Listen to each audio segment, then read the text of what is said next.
BBC,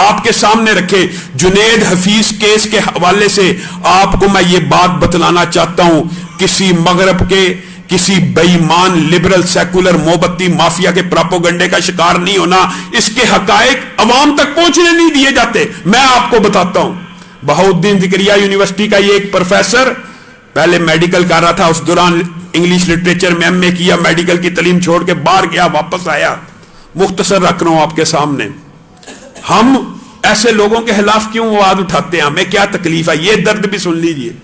Junaid Hafeez پکڑا گیا کس طرح, یونیورسٹی کا لیکچر ہے, اللہ کی شان میں گستاخی کر رہا ہے, نبی کی شان میں گستاخی کر رہا ہے, طالب علم شکایتیں لگا رہے ہیں, کوئی شکایت سنی نہیں جا رہی, پرنسپل اپلیکیشن پھاڑ کے ڈسٹ بن میں پھینک رہی ہے کہ تمہیں ڈگریاں نہیں ملیں گی.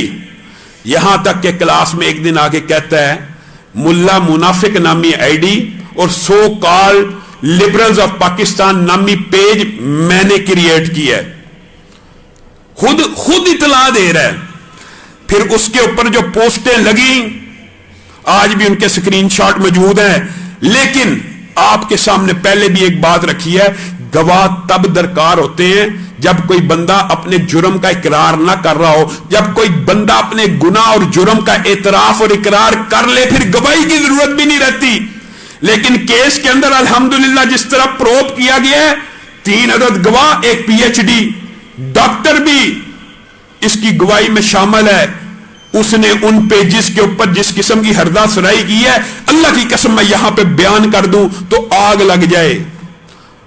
لیکن ہمیشہ سے یہ مولوی اور ملا کو اور مذہبی طبقے کو تانا دیا جاتا ہے یہ قانون ہاتھ میں لے لیتے ہیں. آسیہ ملونہ کیس میں قانون ہاتھ میں لیا گیا نہیں, پروب کیا گیا کہ اس کو عدالت کی طرف سے سزا ملے, کیس لڑا گیا, انتظار کیا گیا, نتیجہ کیا نکلا. عبد الشکور قادیانی کیس کا نتیجہ کیا نکلا, وجیہ الحسن کا کیا نکلا. اس کیس کے اندر بھی جس طرح مغرب کے میڈیا نے اس کیس کو اٹھا لیا ہے, بہت ممکن ہے ان قریب یہ بھی ملک سے فرار ہو جائے. اس نے ان آئی ڈیز کے اوپر نبی کریم صلی اللہ علیہ وسلم کی ازواجی زندگی کو ٹارگٹ کیا. بعض مندرجات میں آپ کے سامنے اس لیے رکھنا چاہتا ہوں آپ کو آگاہی ہو, اور بعض ایسے ہیں کہ آپ خود اگر دیکھنا چاہیں, میرا تو ضمیر اس بات کو گوارا نہیں کرتا کہ میں یہ دیکھنے کے بعد اپنے آپ کو اشتعال سے کیسے روکوں. نبی کریم صلی اللہ علیہ وسلم کی زوجہ حضرت زینب کے بارے میں ہردہ سرائی کی کہ یہ منہ بولے بیٹے کی بیوی کے اوپر معاذ اللہ ایسے ہوا اور نبی کریم صلی اللہ علیہ وسلم نے ایسے شادی کا پلان کیا وغیرہ وغیرہ, لمبی چوڑی خبیث نے خباثت کا مظاہرہ کیا. یہ ساری اس کی پوسٹ طلبہ نے انکوائری کمیٹی کو دی, ادھر یونیورسٹی کے اندر مکر گیا. بعد میں جب پکڑا گیا, ایف آئی آر ہوئی, تفتیش کے بعد خود اقرار کرتا ہے. اچھا صرف اقرار کرتا کہ یہ ملا منافق نامی آئی ڈی یا so called liberals of Pakistan نامی پیج میرا ہے, کافی تھا.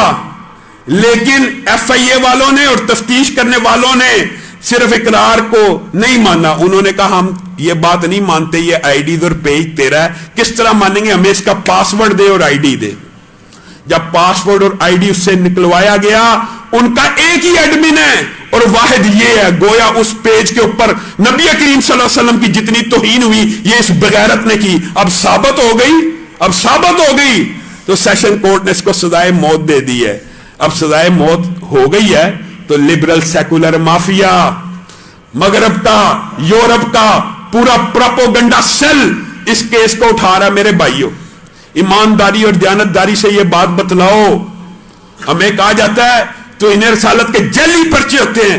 ہم آپ کے سامنے پہلے بھی کہہ چکے ہیں اور اداروں کو آج پھر یہ بات کہنا چاہتے ہیں, اللہ کی قسم توہین رسالت کا اگر کوئی بندہ جعلی پرچہ کٹواتا ہے اور ثابت ہو جائے اس نے جھوٹا الزام لگایا, اس کو بھی ٹانگ دیا جائے.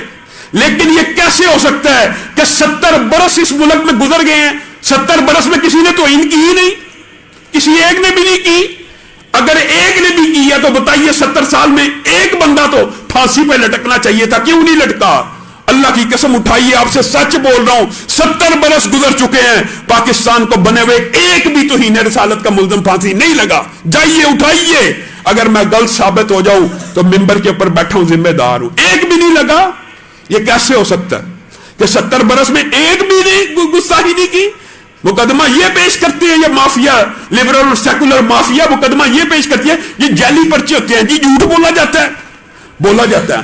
سب سے زیادہ ہمارا بات تو تعصب کی بھی لوگ کہتے ہیں لیکن سب سے زیادہ ہم خود ہمارا گروہ ہمارا مسلک ہمارے عقیدے کے لوگ ان جعلی پرچوں کا شکار ہوتے ہیں. لیکن اگر قتل کا کوئی جعلی پرچہ کٹ جائے تو اس کے بارے میں یہ کہا جائے گا یہ قانون ختم کر دو. یہ چاہتے یہ ہے کہ اس کو جعلی کہہ کے اس قانون کو ختم کر دیا جائے. اگر قانون ختم کیا جائے گا اور اس کی طرف جاؤ گے اللہ کی قسم زیادہ انارکی پھیلے گی. لوگ قانون ہاتھ میں اس لیے نہیں لیتے کہ قانون موجود ہے اس کے ذریعے کیفے کردار تک پہنچے گا. لیکن آپ کا وہی طرز عمل. ایک بندے نے قرار کر لیا میری آئی ڈی ہے, اس نے پاس ورڈ دے دیا, اس نے اپنا لاگن آئی ڈی دے دیا. اس کے بعد اب پھر اپیلیں کر کے مغربی دباؤ کے اوپر اگر آپ اس کو ملک سے فرار کرا دیں گے کیا سوچے گا مذہبی طبقہ؟ پھر یہی سوچ آئے گی کہ یار جس کسی گستاخ کو دیکھو پھر قانون میں ہاتھ لینے کے جذبات آتے ہیں. پھر آپ کہتے ہو کہ مولوی ممتاز قادری پیدا کرتے ہیں. ممتاز قادری اللہ کی قسم آپ پھانسی پہ نہیں چڑھاتے اس لیے پیدا ہوتے ہیں. ممتاز قادری جیسے لوگ آپ پیدا کرتے ہیں, مولوی پیدا نہیں کرتے. مولوی علماء اور اسلام پسند طبقہ تو دلائل کی روشنی میں ایک بندے کو توہین رسالت کا مجرم قرار دلوا چکا, سیشن کورٹ نے سزائے موت دے دی. اب آپ کے اوپر ہے, آپ ہائی کورٹ میں اس کی بیل لے لیں, سپریم کورٹ میں اس کی بیل لے لیں, پھر ہمارے وہی جذبات ہوں گے کہ 70 برس سے ایک بھی ایسا نہیں تھا بدبخت. سب کے سامنے گستاخی ہوتی ہے, سب کو پتا گستاخ اسی معاشرے کا حصہ ہے. ایتھیزم کو آج یونیورسٹیوں میں سپورٹ اور پروموٹ کیا جا رہا ہے. نبی کے بارے میں ہمارے جذبات سینسٹیو ہیں, یہ بھی بات کر کے اپنی بات کو ختم کروں گا کہ نبی محترم کے بارے میں الحمدللہ مسلمانوں کے جذبات سینسٹیو ہیں. اور وہ دیکھیں نا کوئی بندہ حد سے تجاوز کر رہا اس کو روکتے ہیں, الحمدللہ اچھی بات ہے. میں قانون ہاتھ میں لینے کا قائل نہیں کہ خود اٹھ کے قتل کیا جائے, ریاست کی ذمہ داری ہے. لیکن ایک آپ نے نقطہ دیکھا کہ نبی کے بارے میں تو جذبات ہیں لیکن اللہ کی گستاخی جو مرضی کر دے. اللہ کی گستاخی عام ہے. آپ یونیورسٹیوں میں جائیں, اللہ کی قسم اللہ کی گستاخی کے اوپر بڑے بڑے پڑھے لکھے اور دیندار لوگ بھی خاموش رہتے ہیں. یہ دکھ اور افسوس کی بات ہے. ہاں نبی کے لیے جو پیار ہے ٹھیک ہے, لیکن اللہ کے لیے بھی اتنا احترام ہونا چاہیے کہ نہیں, کم از کم اللہ کا احترام تو نبی سے زیادہ ہونا چاہیے. لیکن اللہ کے بارے میں ہم سینسٹیو ہی نہیں. اللہ کے بارے میں جو مرضی چوک میں کھڑا ہو کے چوراہے پہ کھڑا ہو کے ایسے ایسے اشعار سوشل میڈیا پہ آ رہے ہیں, آپ حیران رہ جائیں. معاذ اللہ ایک جملہ ہے, خیر بڑے بڑے صوفیوں نے بھی اللہ کی گستاخی میں تو اپنا کردار ادا کیا ہے نا. کسی نے کہہ دیا تو ایک گورکھ دندا, معاذ اللہ. ایک شاعر ایسا بھی پیدا ہوا ہے جو کہتا اللہ میاں تو تھلے آ. عجیب و غریب قسم کی شاعری. اللہ رب العزت جو کہا گیا جو سنا گیا اس کو سمجھنے کی توفیق عنایت فرمائے. سبحان ربک رب